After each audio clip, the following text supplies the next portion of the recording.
আমরা কিসের ভিডিও করতেছি সেটাকে বলো। এটা কি? এটা সিড ড্রিল। আচ্ছা, এবার সিড ড্রিলে আমরা বিভিন্ন পার্টস গুলো দেখবো। বলো। Seed regulator, seed drill. Seed কি? Seed drill. এই যে এটা সিড ড্রিল। প্রনাউন্সিয়েশন সমস্যা না। ওকে, আচ্ছা সিড ড্রিল। আচ্ছা, এইটা হচ্ছে সিড হপার আর কি। তারপর হচ্ছে এটা ফ্রন্ট হুইল, আর এটা হচ্ছে হাইন্ড হুইল। এটা হচ্ছে ফ্রন্ট হুইল। কই দেখতেছ না ভিডিও? আবার বল। আরে ভাই শুন, আরে তুই সমস্যা আছে বল না তুই দিবার প্লিজ, মস্কারি করতেছিস। এটা হচ্ছে কম্প্যাক্টর বা হাইন্ড হুইল। তারপর হচ্ছে এইটা হচ্ছে ফারওয়ার। কোনটা? এটা ফারওয়ার। আঙ্গুলটা একটু ছোট করে দেখা। এটা ফারওয়ার। এটা দেখো। আচ্ছা, এই যে এরকম দেখতে আর কি। এটা হচ্ছে ফারওয়ার। ওকে ওকে, ফারওয়ার। এটা ধরলে মানে বোঝা যাবে। এটা দিয়ে ফারো করে এই যে ঠিক আছে, সমস্যা নেই। ফারওয়ার।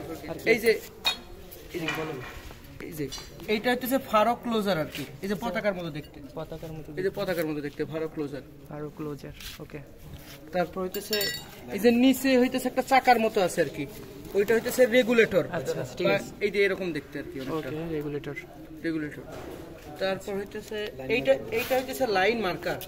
এই যে এটা লাইন মানে ইন্ডিকেট করে আর কি। এই যে লাইন মার্কার এরকম দেখতে। এটা হচ্ছে লাইন মার্কার। লাইন মার্কার সাইডে থাকে। ও এটা হপার। আর হইতেছে বাইবার জিনিসগুলো বলো যে পিছের চাকাটা দিয়ে কি করে সামনের চাকাটা। এটা কি বললা? Seed hopper. এটা উপরে ছিল। এখন প্রথম হইতেছে এই ফারওয়ার্ড দিয়ে গর্ত তৈরি করে আর কি। স্পেস মানে গর্ত তৈরি করে দুই ভাগে ভাগ করে। আর হইতেছে এই মানে হপার থেকে এই নিচে রেগুলেটরের এই দিক দিয়ে মানে সিটটা বের হয়। আর এই যে ফারো মানে ফারো ক্লোজার দিয়ে ওইটা বন্ধ করে। আর এই মানে কম্প্যাক্টর দিয়ে আচ্ছা, ফারো ক্লোজার কোনটা জানো? আর কম্প্যাক্টর পিছে একটা আছে। এইটা ফারো ক্লোজার না? হ্যাঁ, এটা ফারো ক্লোজার। পতাকাটা। হ্যাঁ, ওইটা পিছেরটা বল। কম্প্যাক্টর দিয়ে একদম হাত দিয়ে দেখা কি পান। এইটাকে কম্প্যাক্টর দিয়ে একদম মানে মানে কম্প্যাক্টরের পিছনে এটা তো এইটার ভিতরে কোনো মাটি লাগা থাকলে এটা কি ওটার নাম নেই কোনো? ওই